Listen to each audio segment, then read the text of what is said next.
Olá, tudo bem? Seja muito bem-vindo a mais um episódio da nossa série Por que eu acredito? E o tema de hoje é Por que eu não acredito que a igreja esteja imune ao secularismo? Vivemos dias solenes e hoje eu quero dizer algo que nasce do amor pela igreja, não da crítica contra ela. Por que eu não acredito que a igreja esteja imune ao secularismo? E eu digo isso como pastor, como alguém que crê que Deus levantou um povo com uma missão profética, mas também como alguém que lê a Bíblia com seriedade. O apóstolo Paulo escreveu em 2 Timóteo, capítulo 3, verso 1, saiba que nos últimos dias haverá tempos muito difíceis. E no verso 5, ele escreve, serão religiosas apenas na aparência, mas rejeitarão o poder capaz de lhes dar a verdadeira devoção. Fique longe de gente assim. Perceba, escrevendo ao jovem Timóteo, Paulo não está descrevendo o mundo ateu. Ele está descrevendo pessoas com aparência de piedade. Portanto, eu quero apresentar a você hoje 4 razões por que eu não acredito que a igreja esteja imune ao secularismo. Primeiro, segundo a Bíblia, o secularismo começa dentro da igreja. Escrevendo à igreja de Éfeso, Jesus disse, tenho, porém, contra ti que abandonaste o teu primeiro amor. Apocalipse capítulo 2, verso 4.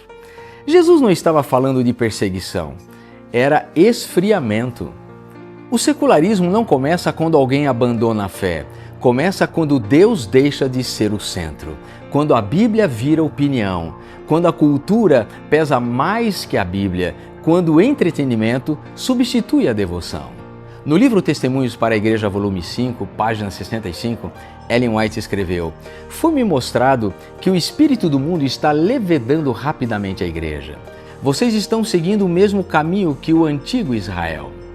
Na página 67 ela escreve, nossa única segurança é manter-nos como o povo peculiar de Deus. Não devemos ceder 1 milímetro perante os costumes e modas desse século degenerado, mas permanecer em independência moral, sem transigir com suas práticas corruptas e idólatras. Veja, o perigo da igreja não está tanto na oposição do mundo, mas na conformidade com o mundo. Isso é muito forte. John Stott afirmou, a maior ameaça à igreja não é a perseguição, mas a acomodação. A acomodação é silenciosa e quase imperceptível. Segundo, o segundo motivo pelo qual eu acredito que a igreja não está imune ao secularismo é porque a história prova que o povo de Deus pode se acomodar. Em 1 Coríntios capítulo 10, verso 12, o apóstolo Paulo escreve, aquele, pois, que pensa estar em pé, veja que não caia. Israel tinha o templo, tinha a lei, tinha os profetas e mesmo assim se contaminou com as nações ao redor. A igreja medieval teve estrutura, mas perdeu simplicidade espiritual. Veja o que Ellen White escreve no livro Mensagens Escolhidas, volume 1, página 113. Ela diz, a piedade superficial que aparenta ser religião será consumida quando provada na fornalha. Quando a igreja se torna morna, ela está em pior condição do que quando é perseguida. Tozer escreveu, a igreja que se casa com o espírito desta era será viúva na próxima.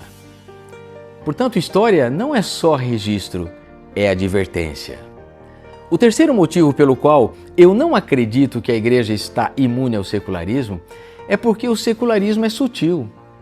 Em 2 Coríntios capítulo 11, verso 14, o apóstolo Paulo faz a seguinte advertência ao escrever, mas não me surpreendo, até mesmo Satanás se disfarça em anjo de luz. O secularismo raramente chega dizendo, negue a fé. Ele diz, não precisa levar tão a sério, não precisa ser tão diferente, não precisa tanta consagração. Satanás não tenta destruir a igreja de fora quando pode enfraquecê-la por dentro. C.S. Lewis disse algo profundo, ele escreveu, o mal mais perigoso é aquele que parece quase bom. É aí que mora o risco. No livro Eventos Finais, página 43, Ellen White escreve, a única defesa contra o mal é Cristo habitar no coração mediante a fé em sua justiça. A menos que nos unamos de forma vital a Deus, nunca poderemos resistir aos não santificados efeitos do amor próprio, da transigência com nós mesmos e da tentação para pecar. Podemos deixar muitos maus hábitos, podemos por algum tempo nos separar de Satanás, mas sem uma ligação vital com Deus, pela entrega de nós mesmos a Ele, momento a momento, seremos vencidos. Sem relacionamento pessoal com Cristo e comunhão constante, seremos dominados pelo inimigo e acabaremos fazendo a vontade dele. O quarto motivo pelo qual eu acredito que a igreja não está imune ao secularismo é porque crescimento não significa imunidade. Em Apocalipse capítulo 3, verso 17, Jesus diz: "Dizes, rico sou, e não sabes que és miserável." Laodiceia tinha recursos, mas faltava fervor. Podemos ter templos cheios e corações vazios. Podemos fazer programas e perder a presença de Deus. Secularismo não é ausência de religião, é ausência de transformação. Um inimigo mortal da igreja é a graça barata. Uma graça que justifica o pecador, mas não transforma o pecador. Uma graça que oferece conforto sem confronto. Uma graça que enfatiza perdão, mas evita a santificação e reduz a fé a uma declaração apenas verbal. A graça barata e o secularismo andam de mãos dadas. Eles tornam o cristianismo confortável, sem disciplina espiritual, adaptam o evangelho para não incomodar e relativizam os padrões bíblicos. Enquanto a graça bíblica diz: Deus te aceita como você está, mas Ele te ama demais para te deixar assim e, consequentemente, quer te transformar, a graça barata diz: Deus te aceita como você está e você pode continuar exatamente como está. No livro Mensagens Escolhidas, volume 1, página 322, Ellen White escreve: muitos estão enganando a si mesmos, vivendo uma religião fácil, permissiva, sem cruz.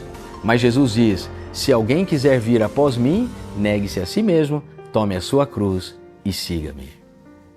Qual é o remédio para vencermos o secularismo? A solução não é medo, é o reavivamento. Tiago capítulo 4, verso 4 nos diz: a amizade do mundo é inimizade contra Deus. Portanto, o desafio é rompermos com o mundo.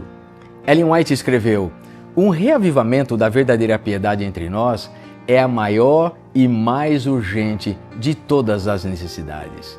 Buscar isso deve ser nossa primeira tarefa. Ela diz: devemos nos esforçar sinceramente para obter a bênção do Senhor, não porque Deus não queira nos conceder sua bênção, mas porque não estamos preparados para recebê-la.